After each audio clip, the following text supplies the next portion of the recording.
You better know how your Social Security benefits work before you go into the office. We're going to dive into this one. It's an email from a friend of mine, a longtime friend of the family, who emailed me about a month or so ago about the follow-up to discussions we've had on her own retirement.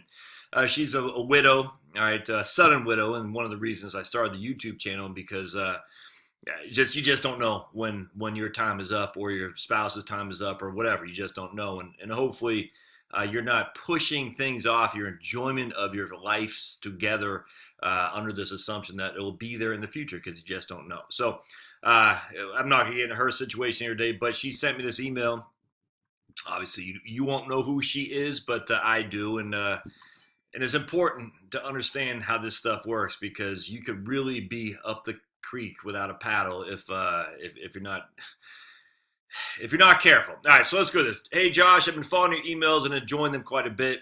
Just wanted you to know that today I initiated stage 2 of the retirement plan we discussed, starting my own benefit, Social Security benefit, while my survivor's benefit continues to accrue. As you had warned me, the woman I spoke to at first, this is down in the office, told me it was not possible for me to draw my benefit and switch to my survivor benefit at a later date. I want to repeat this. As you know, as I had warned you, or as you had warned me, the woman I spoke to at the Social Security Administration first told me it was not possible for me to draw my benefit and switch to my survivors at a later date. All right, so you hear that. But after checking with her coworker, she learned that indeed it was possible for me to do so. I was prepared for her response, thanks to you, and ready to ask her to consult with her supervisor. Now, I will say thanks to my man Larry Kotlikoff for taking this. There's a whistleblower from the Social Security Administration in Philadelphia, or was it Boston? I think it was Philly, who shared with Larry back in 2012 about the ineptitude of the employees at the SSA when it comes to widows' benefits. All right, so Larry's been harping on this for a long time. Whoever that whistleblower was, I don't know. I mean, he kept his name, I think he kept his name clear. It's because he didn't want to get fired.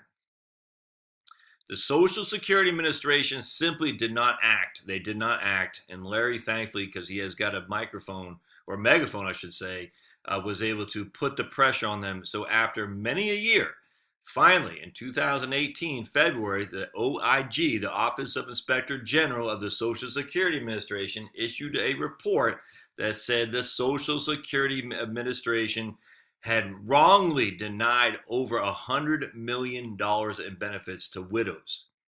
All right, so the Social Security Administration was shortchanging widows because of people like this. The woman at first told my friend that she could not take her own benefits and still allow for her survivor benefits to accrue.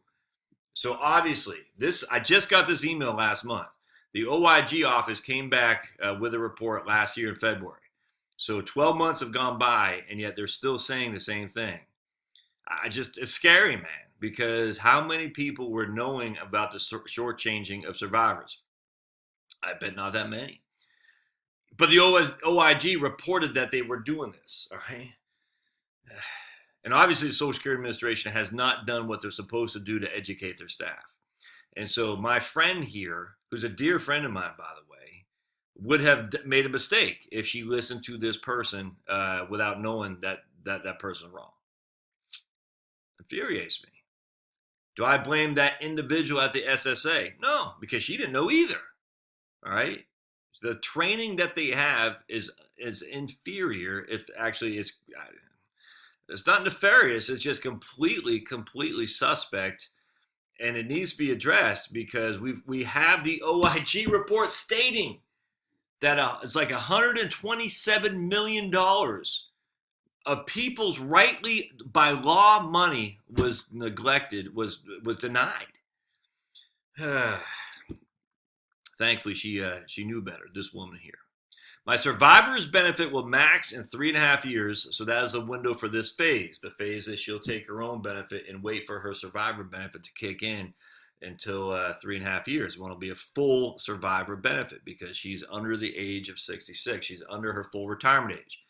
So she's taking a reduced benefit on her own record and allowing the full survivor benefit to kick on when she gets to her full retirement age. In 3 years, I'll receive Medicare, so the timing is rather nice. I just want that to sink in. If she would have not known, she would have been granted her survivor benefit because her survivor benefit would have been more than whatever her reduced benefit off her own record was. And that would have, I mean, she's only 62, man. And that would have been that for the rest of her life. And that would have robbed her of a serious amount of money that her husband rightly earned through his own FICA taxes into Social Security. Look, I'm not going to say it's theft, but it's ignorant, and ignorant in this case is not excuse. It's just not. You know how they say ignorance of the law is no excuse? Here, ignorance of the law is no excuse. This is the law. The law allows a widow to receive spousal or survivor benefits at a later date while she's taking her own benefits on her own record. This is the law. All right. One other comment, I thought this was actually pretty interesting. This is actually pretty interesting when it comes to retirement spending as well. And this is real world stuff, my friends. Real world. This isn't just some freaking academic pointy head. This is real world, boots on the ground. I totally agree that consumer spending actually drops when you retire. However, over time, your need to buy services go up. Eventually, yard work and sometimes even housework becomes something you need extra help with, especially in a one-person household. Sometimes those former tax deductions are around to help, but sometimes they are knee-deep in their own tax deductions themselves. Former tax deductions, aka kids. Sometimes. That just makes me happy. I just see this. I love it. Sometimes the kids are around to help, but sometimes the kids are helping their own tax deductions. Humanity is a wonderful thing, man. Human beings are naturally good. There's some crazy ones out there, but humans are a good species, and we should be happy to be part of that for sure. Just on a side note, if you're worried about freaking, I don't know, white nationalists, Muslim terrorists, if you're worried about all this, look, man, stop it.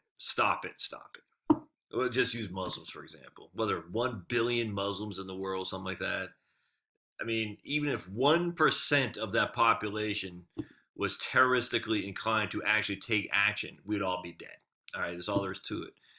You know, white nationalists, I don't know, maybe there are 20,000 still members of the Klan or something like that. I mean, again, even if that, it's just stop living in fear of other people. People are naturally good. Are there some fools? Yes. Are there some fools that will go off? Yeah, and take innocent lives? Yes, absolutely. The likelihood of that happening to you is so remote. Just why live in fear, man? It's not worth it. There is not a Nazi under your bed. There's not a Muslim terrorist strapped with bombs ready to kill you. There's not. Will that happen? Yes. Will there be a drunk driver that could kill you? Yes. What's the more likelihood, a Muslim terrorist or a drunk driver? I mean, come on. I hate it, man. We're so weaned on fear in this society that we look at everybody who's different. We say, ooh, that guy might be out to get me. And they're just not. Most people are just trying to get by and say funny things like this. Sometimes those former tax deductions are around to help, but sometimes they're knee deep in their own tax deductions. And in the single household, there are only half as many simple household repair and upkeep chores that one needs that are within one's abilities. So some of the consumer savings are off spent by spending on services. No, I agree with that. I'm just literally mowing the lawn, maybe doing poop patrol. You got dogs. If you got dogs, they poop on the outside. It might be more of a challenge, believe it or not, to reach down and pick up that poop in your backyard. I 100% get that. That's a good point. It's a good point. So just keep that in mind. This, just reading this email just brings me to why I'm taking clients on again, because I like people. I do, and I think I can provide help. And I like knowing. I just like hearing people's stories. And if you know this lady, the story is sad, but it's also enlightening as well. And it's sad only because her husband died way too early. No other way around that. But it's enlightening because they were able to take that trip to Germany. I think they took a cruise to like Norway and stuff like that, or whatever it is. And they were able to do that, not knowing that the following year he would be gone. And I just, it's great, man. It's great that they were able to say, let's throw caution to the wind in some regard. No, look, they're not going to Las Vegas and gambling their last retirement penny on black, but they said let's enjoy it while we got it. And even though he was taken too soon, she had some time to spend with him, and I'm happy for that. I'm happy. All right. So the moral of the story: understand your own Social Security benefits. Recognize that your spending will go up to some degree in terms of just personal services when you retire, as you get older, for sure. Mowing the lawn. Yeah, I just, the things that you probably could have done before, clean out your gutters. Please, for the love of me, do not do that if you're a man at 65 or older. Hire somebody to do that, my friends. Paint the exterior of your home, put siding on, hire somebody to do that. Hire somebody to do that, please. All right, we'll see you.